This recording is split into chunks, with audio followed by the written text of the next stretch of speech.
sama.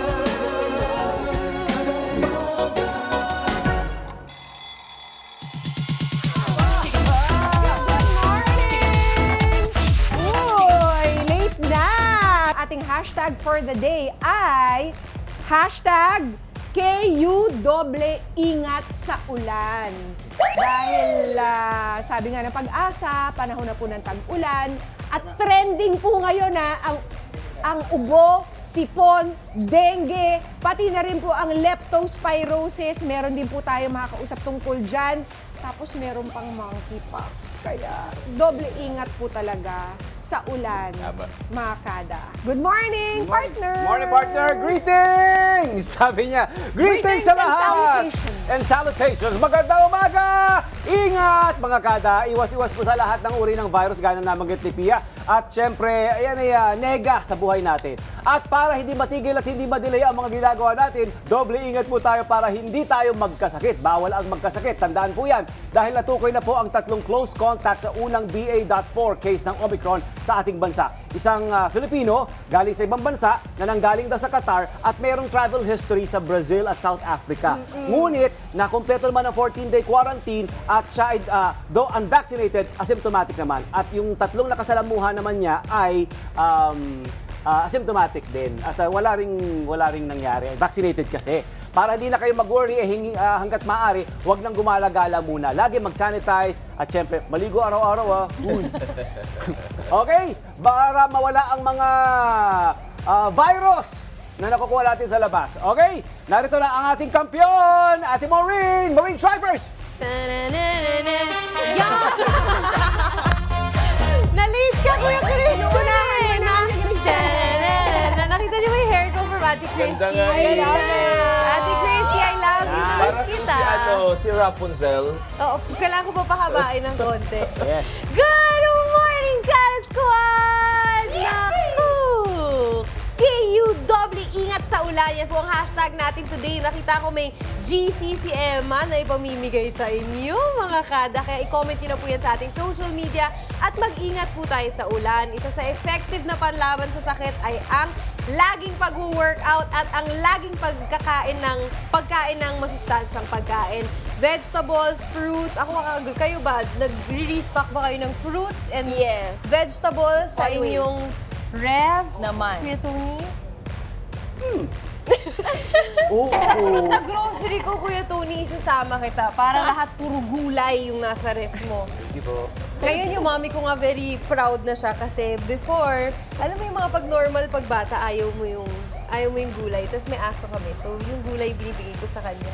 Tapos nahuhuli kasi nandun sa sahig yung gulay, ayaw rin ng aso So yung aso yung healthy? Oo. Pero ngayon, mga kada, natuto na ako na kailangan talaga yung kinakain natin, it's a very important factor para hindi tayo magkasakit. And natutunan ko pa yan through sport kasi syempre ayaw natin na nagkakasakit, diba?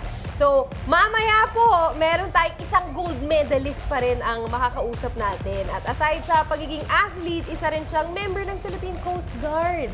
Hindi matatawaran ng serbisyo at pagmamahal ng ating kada na ito sa ating bansa. Kaya abangan niyo po yan mamaya. Meron po tayong interview with her. At ito pa, sa dapat ninyong tutukan, meron na naman tayong cute na entry sa hashtag KU Kwento ng Netizen. Kaya kung meron pa po kayong mga cute, nakakatawa o nakaka-amaze po na story, i-hashtag nyo na po yan at i-post nyo na po sa aming social media accounts. Pwede nyo rin pong i-email sa kadaumaga@gmail.com. Meron ba tayo dyan na email? Pwede natin ilagay. Para mga yun, i-email nyo na po dyan yung mga entry para po pwede namin kayong ma-feature dito. Good morning, Sissy! Sige, hanggang pala ang katotohanan. Pinaka maganda na talaga sa kita. It's a beautiful Wednesday morning, Kada Squad! At marami tayong baon for today. Sabi nga ni Miss Pia, konting ad-lib na lang. So, idediretso ko na to. Mamaya po, may guest doctor tayo dahil ngayon ay Cervical Cancer Awareness Month po. Importante para sa mga kababaihan nito, mga kada, kaya tutok lang po dito. At eto pa, Paano nga ba makakaiwas sa sakit ng monkeypox? Makakapanayan po natin mamaya si Dr. Tayag. Naku po, siksik na siksik ang episode natin today. Kaya walang dahilan na maglipat pa kayo ng channel, mga kada. Dahil aside sa mga pabaon namin sa'yo, meron din kayong mauuwi, syempre, kapag ginamit Lalo. yung hashtag na yan. Oo, yung camera, sinundan ka dun, Diba? no? Meron kayong mauuwi. Kuya Pao pa ba? Di ba? Ang GC! May GC! Ang gagawin nyo lang po, mag-comment lang kayo kung meron kayong katanungan about monkeypox, about cervical cancer, kung ano-ano man yan mga kada, or meron kayong gustong batiin, basta meron lang siyang hashtag KUW, ingat sa ulan. Magkakaroon po kayo ng GC. Di ba, Kuya Wedge? Gusto mo rin ba ng GC? We all want that GC. Yes! Oo naman, dahil yung GC na yan ay pagpapakita natin ng pagmamahal sa ating kapwa. Happy Wednesday, mga kada! Mamaya, makakapanayan muna natin ang presidente ng Philippine Medical Association dahil sinasabi nila posible na mag-lockdown ulit dahil magkakasurge na naman at ang dahilan, nako, ulan! At dapat nating paghandaan yan, mga kada. Isa pa sa dapat nating paghandaan ay ang magiging proklamasyon ng mga party list groups na maiiluluklok sa Kongreso dahil kahapon nagsagawa na ng special elections yung Lanao del Sur. At posible ho, mamayang hapon o kung hindi pa mamayang hapon, bukas, maipoproklama ng bagong Pangulo at pangalawang Pangulo ng bansa. Abangan nyo ho magkakaroon pa rin po ng news updates ang Net25 patungkol po sa ginagawang canvassing ng joint session ng dalawang kapulungan ng Kongreso. Happy Wednesday, mga kada! Happy Wednesday indeed! Ikatlong araw na mga kada at nakaunang putos na kahapon ng Team Sissies. Makabawi na kaya ang Team Bros, kaya humanda na kada squad. Simulan na natin ang pambansang laro ng sambayanang Pilipino. Kada Challenge!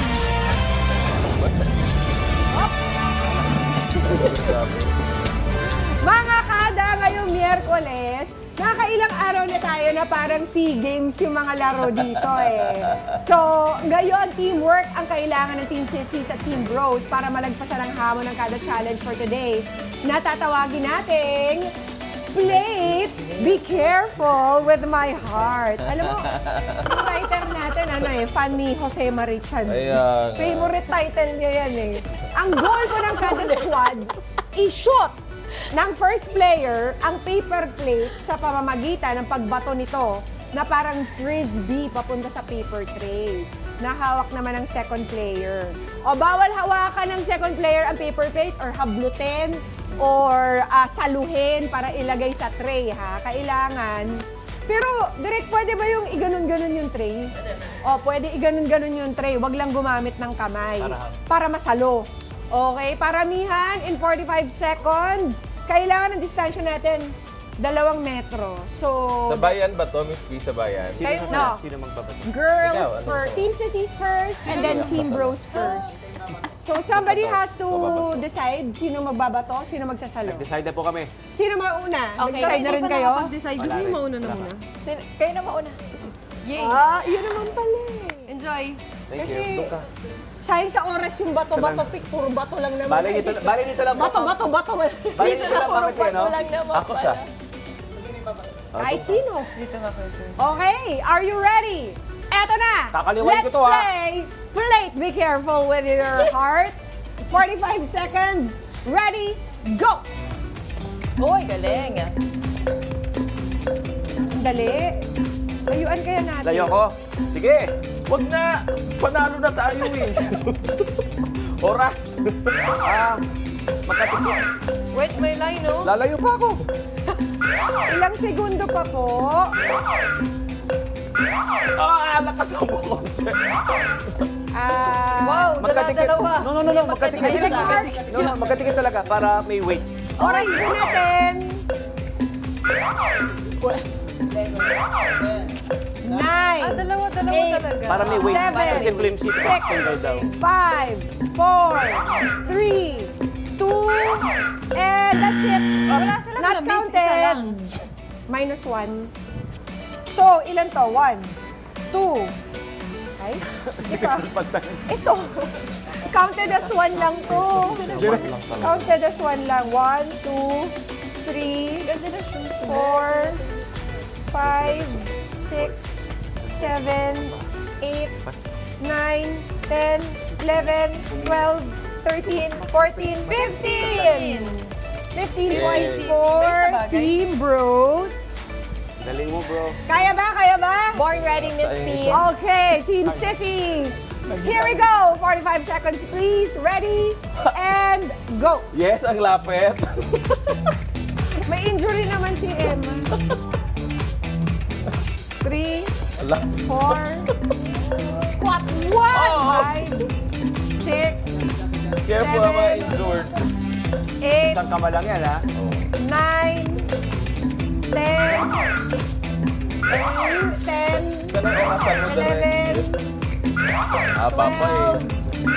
13, 13, oh, 13, 14, 15, 15, oy, magtatay pa, aray, 15, Oh! 16! Ito talaga, panalo lang, panalo ang Team Sissies! Congratulations! Laban na. Hinay-hinay lang. Gusto ko yung... Ganun eh. Alang-alang sa bansa. Yes. Alang-alang sa Team Sissies. Laban. Laban lang. Si Emma Tigalaw. Disappointed ka ba, bro? Hindi, okay lang. Ang importante, masaya. Parang hindi naman masaya. Sabi ko, sayang yung isa. Oh, boys. Opa, 2 points na sila. okay lang. Wednesday na. Oh, Kaya tomorrow. kayang-kaya nyo pa yan. Next week. Sisi. Si. Ito ba oh? Talaga. Si Ate Mona kasi dapat 4. Para tayo sa score. O, ayan mga kada, abangan natin bukas kung makakabawi ang Team Bros dito lang sa Kada Challenge 2022!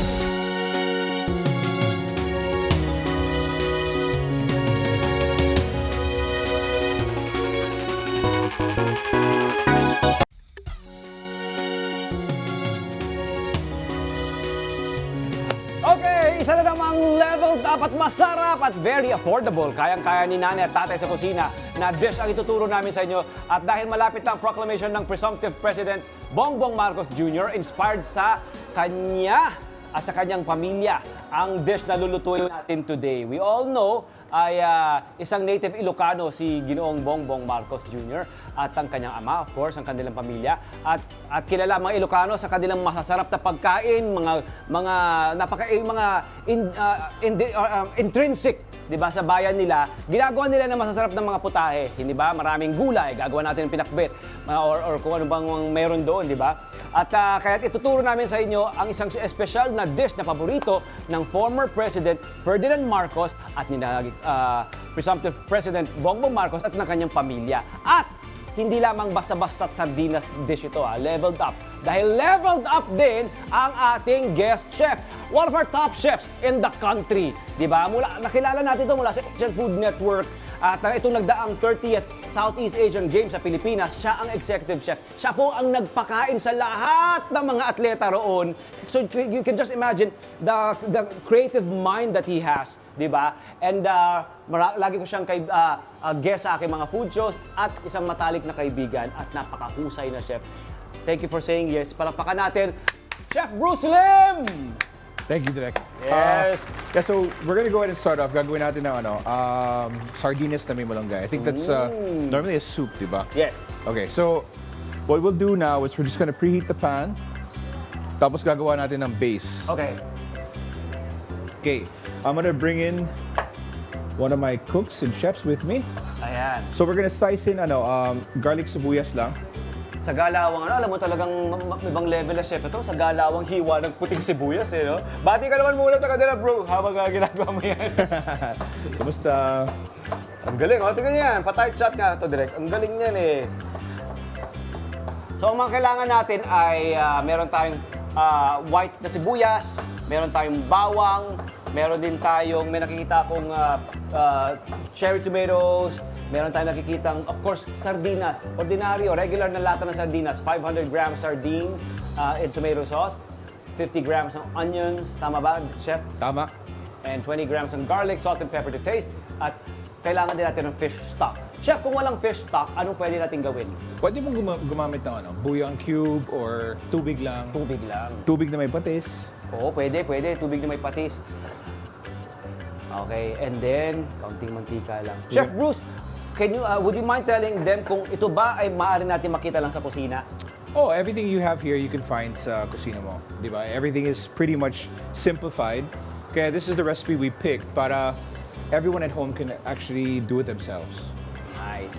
So, ang pangalan ng dish natin ay ang sardinas with malunggay na paborito nga raw ng pamilya Marcos. At pero syempre para nga naman may premium, 'di ba? Parang leveled up ang ihahain natin na sardinas dish sa ating pamilya. Aba, pwede rin naman syempre Chef Bruce Lim levels. Pero guys, ang maganda rito, yung mga ingredients sa bahay lang nakikita. Oo. Ayan, Chef. So, ginagawa natin dito direct is we're just sauteing this up. So, while I'm gonna saute this up, gagawa tayo ng chimichurri. So, a Ayan. chimichurri is basically from Argentina. Yes, and Uruguay. Oh, and it's actually normally made with sile. But what we're gonna do now is we're gonna kind of Filipinize it. And it just has calamansi juice, malunggay, parsley, sibuyas Tagalog, and garlic. Ayun, ito yun, oh, Chef. Ayan. It's all right here. Ayan, oh.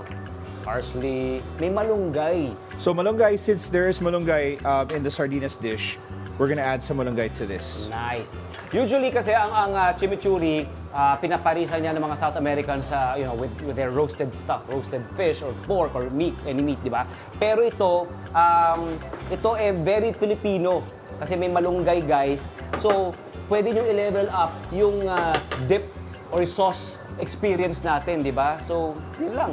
Good, so it's really simple. So we blanch this muna, boiling water, salt, blanch it so it's nice and soft. And then we're gonna go ahead and blend this up Yun na direct. yun. And that's it. So I'm gonna hand this off to Chef Kiko. Chef Kiko. And Kiko is gonna do it for me. He's just gonna go here direct kasi the saksakan is there. All right. All right. All right. So we just put everything in the jar and then we have a little immersion blender tapos iba-blend na lang natin. All right. He still calls me direct. I'm not working today, bro. Sorry, so sorry. But, Force of habit. Okay, so we have the pan. We're gonna go ahead and add in the fish stock. tandaan ha, mga kada, mga nanay at tatay, kung wala tayong fish stock sa bahay, maaaring tubig lamang at patis. Yes. I'm gonna add just a little bit more water. Naku, exciting. Magugulat sila tatay at mga anak niya, di ba? Sardinas na naman, pag ganun. What? Ganun ang dating. Then we're gonna add the sardines to the pan, direct. Any kind of sardine. In a can. Any kind of sardine is okay. Yeah. Thank you. And then yung juice ng sardinas. Yun. Yun. Tomato sauce, no? In Yeah, tomato sauce. the tomato sauce. Okay. So we're gonna keep it as simplified as we can. And all we're doing, direct, is we're just gonna reheat the sardinas. Oh. Ayan ha. Nakita nyo ha, bigyan namin kayo ng tighter shot mga kada ha, para makita nyo mga kaganapan dito. Ang ginagawa ngayon ni Chef Kiko, biniblender niya ang malunggay, ang parsley, onion, kaunting oil, ayun. So all it takes is creativity, a bit of creativity, di ba? Para ordinaryo, maging extraordinaryo. Yeah, parang whatever you have that you like to do, dalhin mo na lang sa food mo. You can always bring it and then just kind of bring it out. Kung whatever works best for you. So this is kind of our version. Hindi lang Chef Bruce Lim levels ang regular na sardinas mo. Aba, presidential pa. Di ba? So what we have here, Direk, is we have caramelized onions. We have here just cherry tomatoes that we just pan-seared. So it gives color and brightness. So if you look at the normal gisa of this, it's always tomatoes, onions, and all that. Pero gagawin natin, we just kind of deconstructed it para everyone can see everything. Tapos mamaya gagawin natin ng soup. So it's gonna kind of look kind of cool. Nice, nice, nice. We like that. Tapos we want to give texture. So ang ginawa natin, we have here miswa.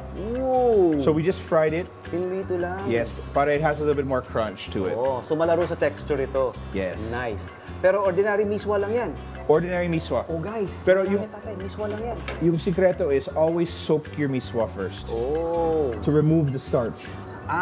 Kaya pala kasi minsan parang namumuti siya. Yes. Kita Ayun mo. nagpupulbo nga. It's actually getting like real starchy. So if you soak it muna, it comes out really, really nice. That's why pala it comes out cloudy sometimes Yes. kasi And it- may powder na. It makes the sauce malapot. It's because of the excess starch. Amazing. Amazing. So right now, update sa mga kada natin who just tuned in. Ang ating kasama rito ngayon, ang pinagkakapitagang ginoong Chef Bruce Lim. Nice. ating top chef. At niluluto natin ang sinasabing isa sa mga paboritong dish ng dating Pangulong Ferdinand Marcos at ng presumptive President Bongbong Marcos. So, Yun. So I think we're okay with that one. I'm gonna just go ahead and take this off. okay. That's plastic. I'll just remove this and put it here. Mamaya pag-uusapan, we will talk pa more kay Chef Bruce mamaya. We'll have him in the studio at magpapakwento tayo sa mga development, mga restaurant na kanyang binuksan at ang kanyang mga plano sa buhay. Nice. So ito na ngayon. Ito ang ginagawa natin, Chef. We're gonna get the water hot para ma-blanch natin yung noodles para we can go ahead and plate na. Okay, plating. Ganun lang kadali. So Plating everything lamang. is ready. Plating na agad. Nice. Chef, tuloy mo lang, makikipagkwentuhan lang ako sa Okay chef. lang. So, sa mga pagluluto mo ng ganitong mga Filipino dish, ano ang una mong isinasa isip? Ano bang what's your philosophy sa pagluluto ng Filipino food? Keep it simple. Keep it simple. That's my most important thing, and go back to your roots.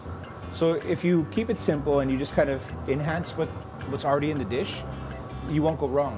Kasi Yeah. you just have to understand it and kind of make sure that you do it justice. You don't want to bastardize it. Yes, diba? Yung integrity ng pagkain naroon pa rin ng Pinoy food. At syempre, stick to your DNA. Diba? Stick to the food's DNA. Diba? Nagamit ko ulit yung stick to your DNA.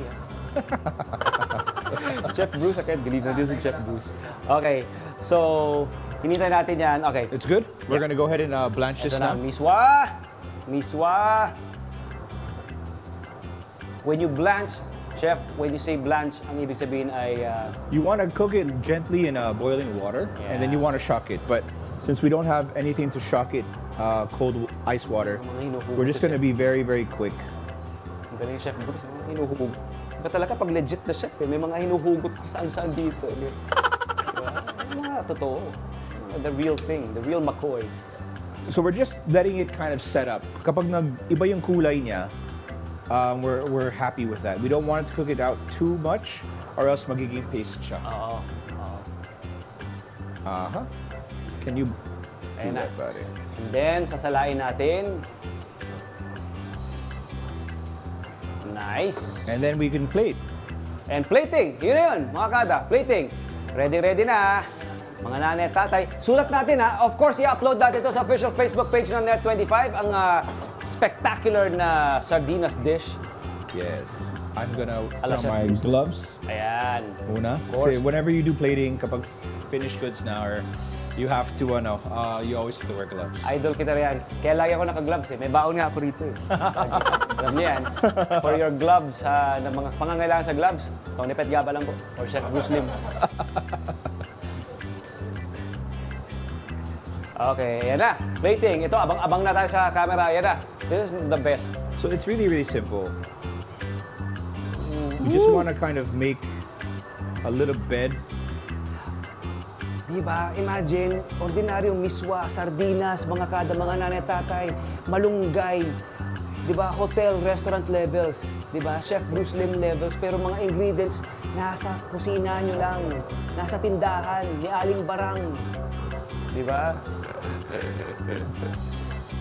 It's all about, presentation, diba? Plating, there's, it has to be visual, may height, and Yeah, we really want to keep it as simplified as we can. Yeah. Ian, can I have a spoon? ooh. Dito kayo yan. Okay, brother. Ayan. Para na-insecure ako sa mga kasamahan mo, Chef Bruce, ha? Bakit? Magpa-shave din kaya. O, Dito lahat kayo, ng, dito kayo, guys. Dito kayo. Sayang. Ayan, oh. lahat ng kusinero ko talaga kalbo eh. So if you're kalbo, you'll know they're part of my team. I know. So kung makasalubong ko kayo, Team Chef Bruce. Team Chef Bruce. Usay. Pa-strain mo yan, bro. O mga kada, kung meron kayong mga dish na gusto ipaluto kay Chef Bruce, sabihin nyo lang sa official Facebook page natin para pag bumalik si Chef Bruce, lulutuin niya. Okay. So we're just gonna kind of compose a plate so we know where it kind of looks. And we're gonna put things a little bit off center. Nice. So this is just caramelized onions. Caramelized onions. Natural sugars ang onion. So ano nyo lang, expose nyo lang sa heat, di ba? Chemically alter it with heat. And then yung natural sugars ng sibuyas lumalabas naman talaga.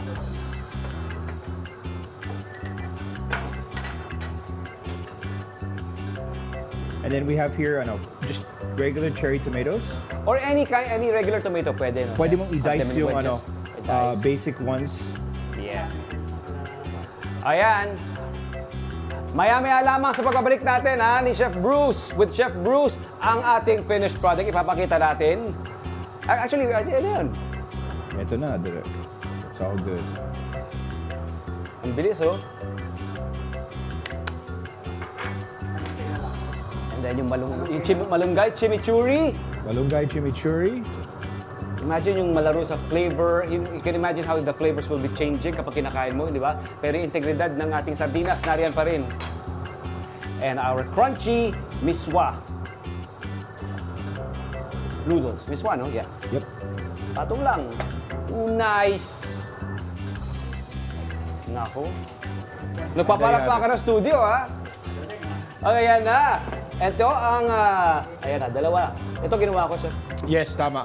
Tapos ang gagawin natin, we're gonna spoon the soup on top para pagkita mo talagang the noodles or the malunggay will kind of go Nice. over. Chef, yan, i-hold natin yan kasi kailangan iyan ng PS dito kay si Stones. Papakita natin yan sa pagbabalik ng Kada Umaga kasama si Chef Bruce Lim. Diba? Dali natin doon, pakita natin yan. Yun.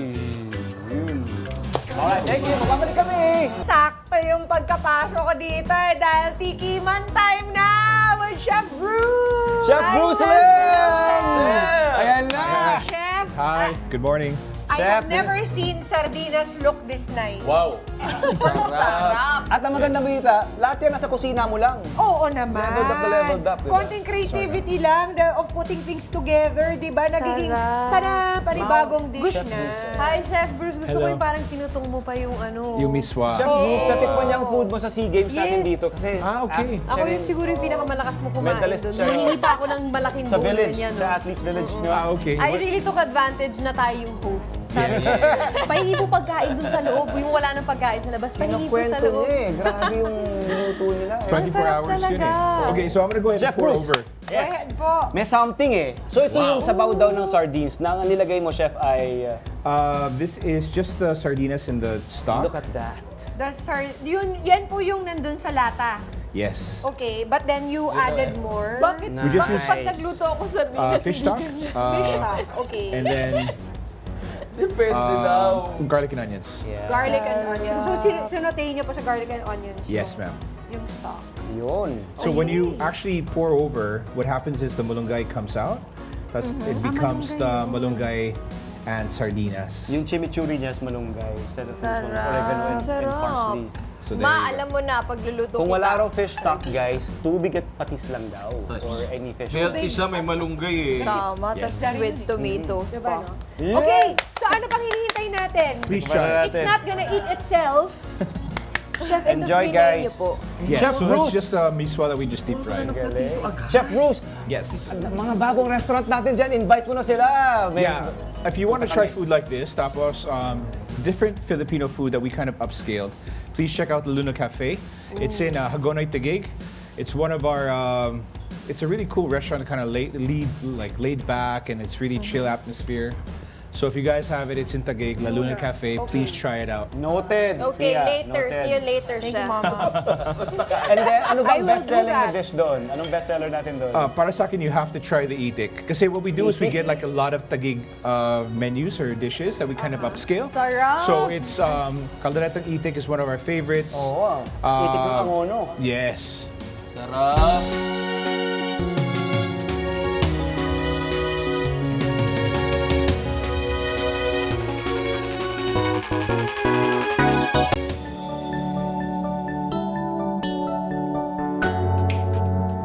Sabi nga nila, if you are not willing to learn, no one can help you. But if you're determined to learn, no one can stop you.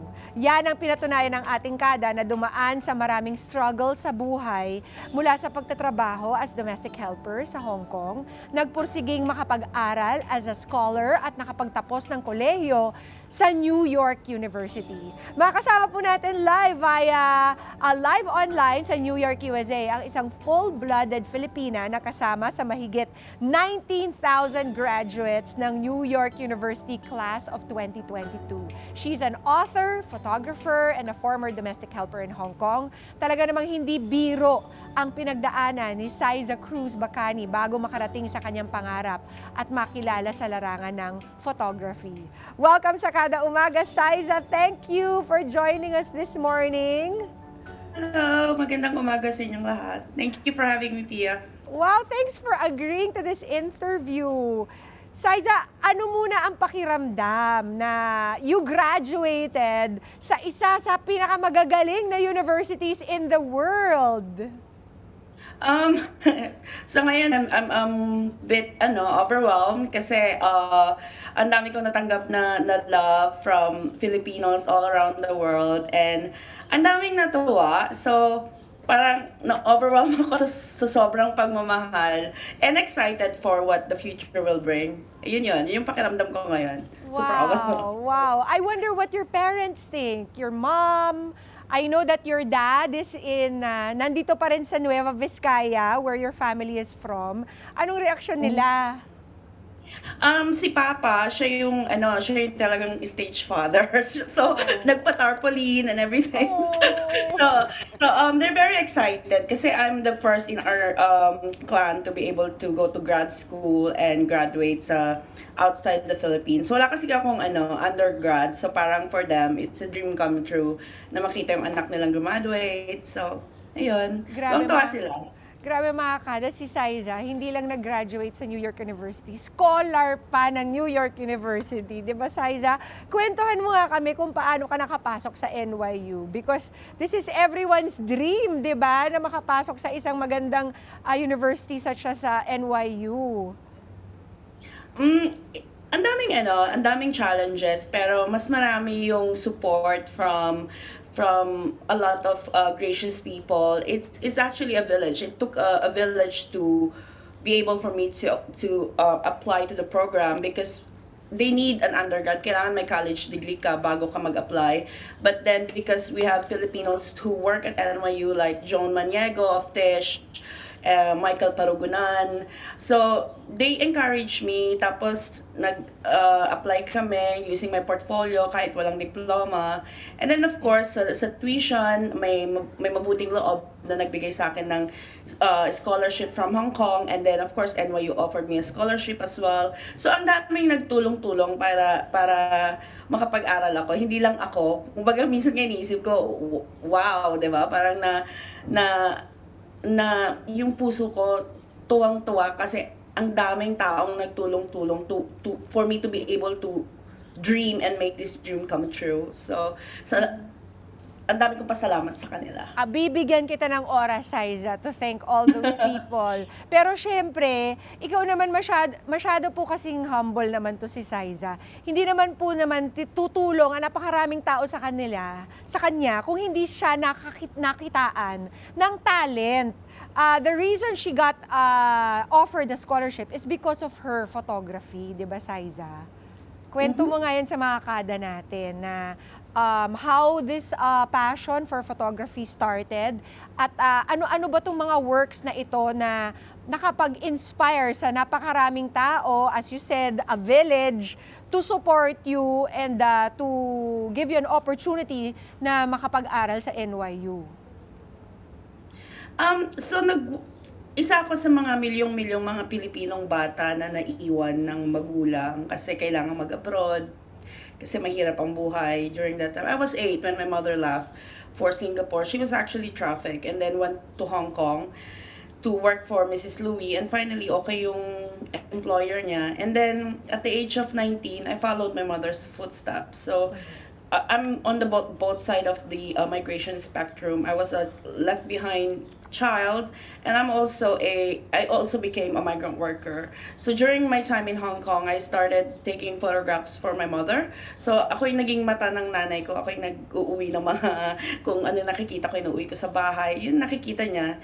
And then in 2014, a photojournalist, Rick Rocamora, saw my photos and sent it to New York Times. Tapos na-feature ako doon. And then it all started from there. Tapos I published a book in 2018 called We Are Like Air. So naging author ako, published author, and I became a full-time photographer, and I've been traveling and doing a lot of stories about the unseen and the unheard. Mm-hmm. And that's why it's called We Are Like Air. Tuwa ako sa sarili ko dun sa title. Kasi We Are Like Air. Kasi it's very apt. We are like air kasi, 'di ba, ang mga OFW tinatawag dating mga bayani ng bayan. Yes. Pero yung the reality is para kaming mga hangin, importante pero hindi nakikita.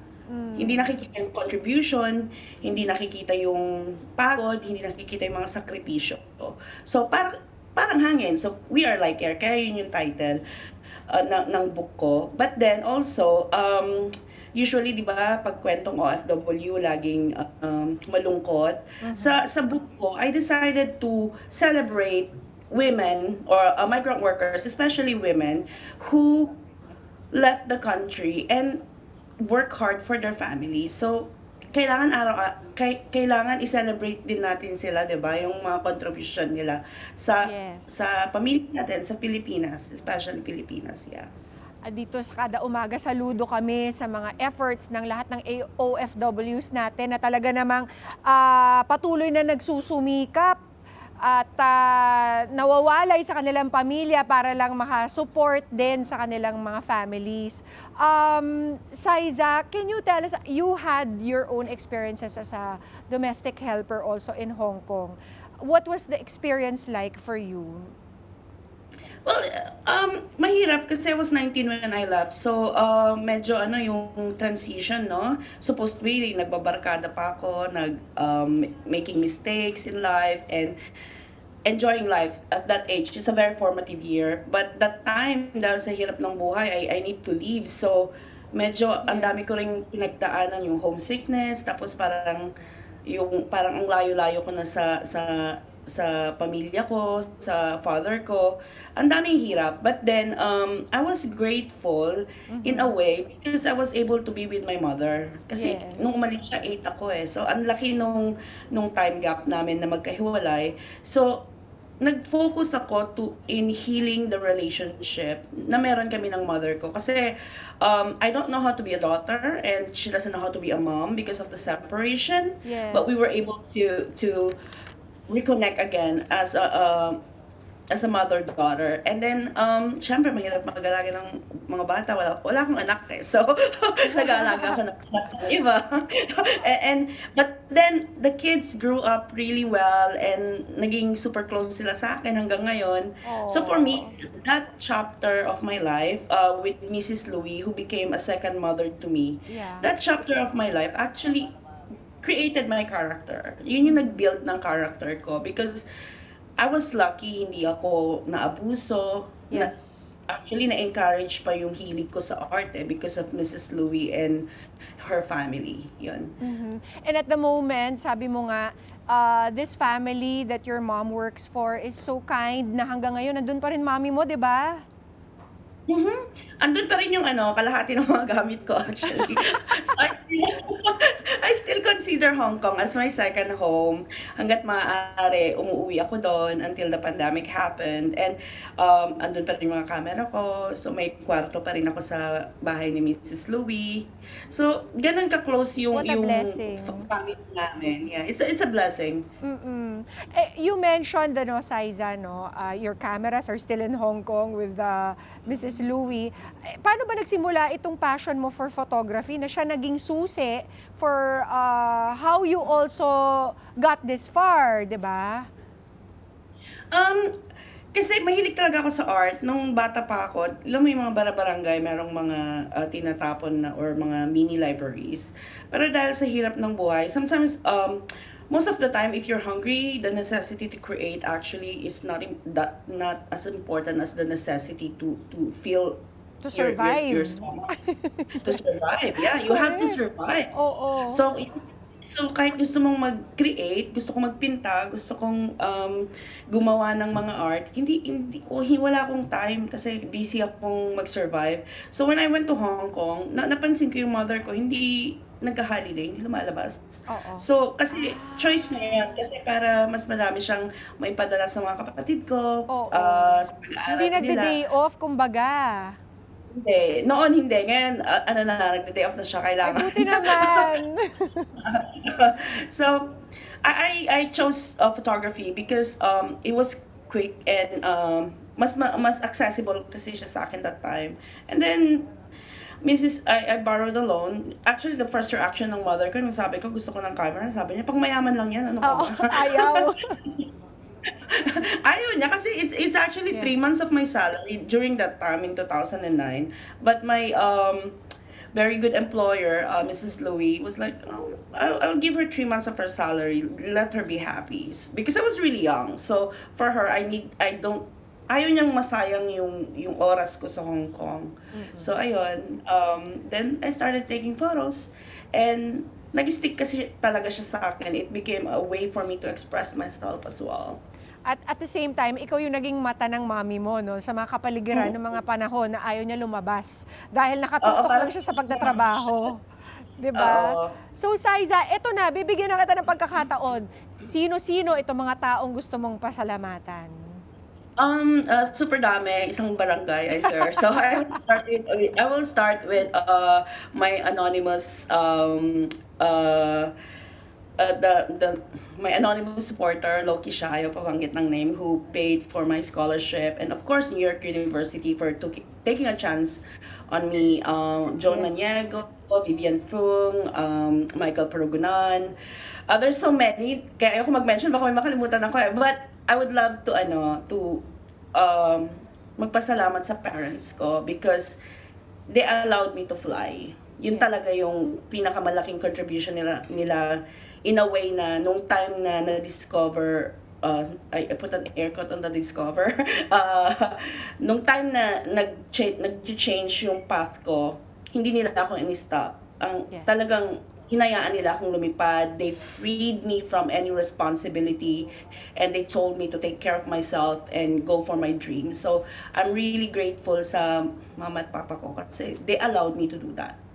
Nice. Saiza, sabi ni Taylor, wow, first name basis. Sabi ni Taylor sa kanyang commencement speech, you go out into the world searching for what's next. So, ikaw, what's next for you? Maraming next actually. So I'm currently writing my first novel. So this is me signaling that I need publishers. So I'm writing my first novel and Calling then And I'm also I will produce my first short film in Hong Kong, but it will be published all over. So Maaari mo malaman tungkol saan ito, Saiza, ang novel at ang short film? Well, the short film, it will be about migrant mothers and their left behind children. So it will focus on the children who were left behind primarily. So it will not just cover the Philippines, but also it will cover Indonesia. And it was I was commissioned to do it. So yun yung gagawin ko this year. And of course, keep writing my novel that is situated in Hong Kong and in the US. It's about love, family, and post-colonial memories. And ayun, continue taking photographs because that's what I love to do. Yeah. Yes, please, Saiza. Thank you very much, Saiza. Despite the difficulties you encountered, you never stop trying to pursue your passion, trying to influence the world. Ika nga ni Taylor Swift, di ba? Never be ashamed of trying. Hangang-hanga kami sa'yo, Saiza. Maraming salamat sa oras mo para sa Kada Umaga. We hope you never stop inspiring people through your photos, your storytelling. Thank you so much. Salamat, Pia. Maraming salamat, everyone. Bye, Saiza! Hope we're looking forward to seeing your work in the future.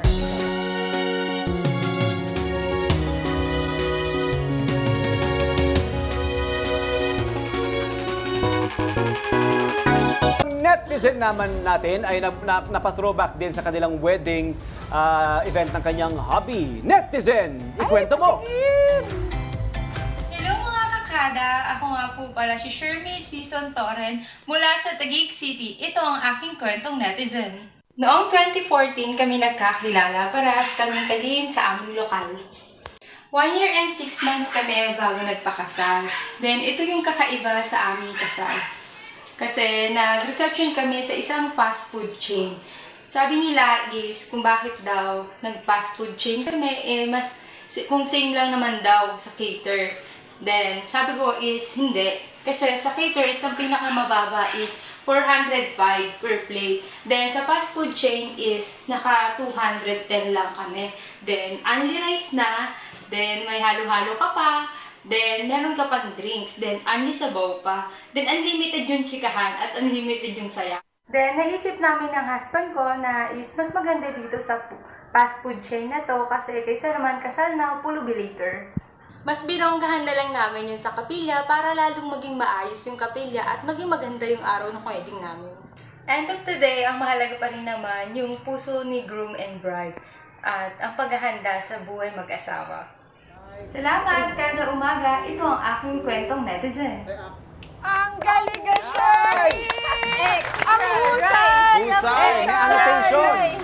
Extra super. Ang husay mag-report. Pero ayan na, yan dapat ang tularan natin mga kada. Hindi kailangan mag-ipon ng napakalaki, milyon-milyon para lang magpakasal, di ba? Ang importante dyan ay makuha ng couple ang blessing ni God sa kanilang union. Tapos pagtuunan natin yung... Noted. Diba? Noted. Hindi lang yung wedding, di ba? Huwag pagtuunan yung wedding, yung marriage mismo, di ba? Yes. Noted. Kaya kahit nasa fast food restaurant, why not? Basta nabusog mo yung mga guests mo, And it made sense. dumalo. Masaya sila. Oo, it made sense. Food you like to eat, di ba? Meron pa kayo pahalo-halo. At saka syempre, ang pinaka-importante, magkakasama ang lahat. At masaya, di ba? Kala ko importante, only rice at only soup. At halo-halo na nasa Sarap. likod. Very good. Very smart actually. Very smart. Ang di ba? galing Galing ni Shermy mag-report, Ang galing ng report. Yan, ganyan mga report na kailangan natin, ha? Ganyan, may annotation. Talaga may intro, body, extra. Yan! Netizen, panalo ka. Mga kada, kung meron kang interesting videos, #kwentong netizen, send nyo na lang po. I-send po sa kadaumaga@gmail.com. Sabay-sabay, kadaumaga@gmail.com. Sorry, sinabi namin sa Hender. Sinabi namin ni Hender. Sabay-sabay. Kada@gmail.com. Sabay-sabay. Wala bang support? We said it in our heads. Yes, Kasi yes, ayaw yes. namin masapawan. Hindi. Okay lang yun. Salamat, ha? Ito sabi niya, sabay-sabay. kadaumaga@gmail.com. Ayan. Okay. Guys. Ito naman, mamimigay naman tayo ng mga gift certificates for the garden. Sino magwawagi, Emma?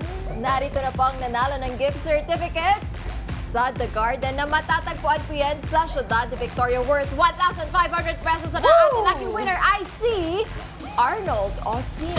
Sabi Arnold! po, Kada Umaga, ang gagaling ng mga host dito. Kaya manood na at subaybayan ng Kada Umaga. Mabuhay ang bagong Pangulo at pangalawang Pangulo ng bansa. BBM Sara, babangon muli ang bansang Maharlika. Ayan, congratulations, Arnold! Congrats, Arnold! Yay! Kaya mga kada, alam nyo na, sali kayo sa usapan ni Kada Umaga para manalo rin kayo. Singit lang ako ng isang kahapon lang. Happy birthday daw kay Ka Ray Gapper at kay Ka Helen Gapper. Nanonood, pinapabati ni Ka Amor Gapper. Harlem Aro, Diana Aro, Hans, Reynald Aro, and Hazy Ray Aro. Thank you for watching. Thank you po! Salamat po. Gawin ng daily habit at isama sa inyong checklist. Ang saluhan kami every morning. We all feel at home dito sa Net 25. Tandaan po, kayong lahat, kami lima, sapat na. Kada umaga, ito po si Tony Pedgaba. Sama-sama po natin harapin ang bawat umaga na puno ng pag-asa at pagmamahalan. Always choose to be happy, choose to live life to the fullest. At simulan po yan sa masayang breakfast with us. Ako po si Pia Guanuma. Magpasalamat po natin ang bawat pagsubok na dumarating sa atin. Basta may Kada Umaga, may pag-asa. Sana po napusog kayo ng may init na balita, masasayang himig at umaapaw ng mga pagbati. Ako po si Welch Kutsal. Laban lang mga kada at huwag na huwag po tayong susuko sa bawat hamon ng buhay. Laging tatandaan, there's always a new beginning. Ako po si Maurice Ryder. Mga kada, every sunrise brings hope. Always remember, kaming inyong barkada, kaming inyong Team Sunshine. Walang masamang magbalik tanaw, basta ang alam mo, natuto ka sa iyong nakaraan. Ako po si Emma Tiglao. Yun o! Araw-arawin ang ngiti, araw-arawin ang ligaya. Siksikin pa ang kaalaman at with full energy natin harapin ang Kada Umaga! Thanks mga kada!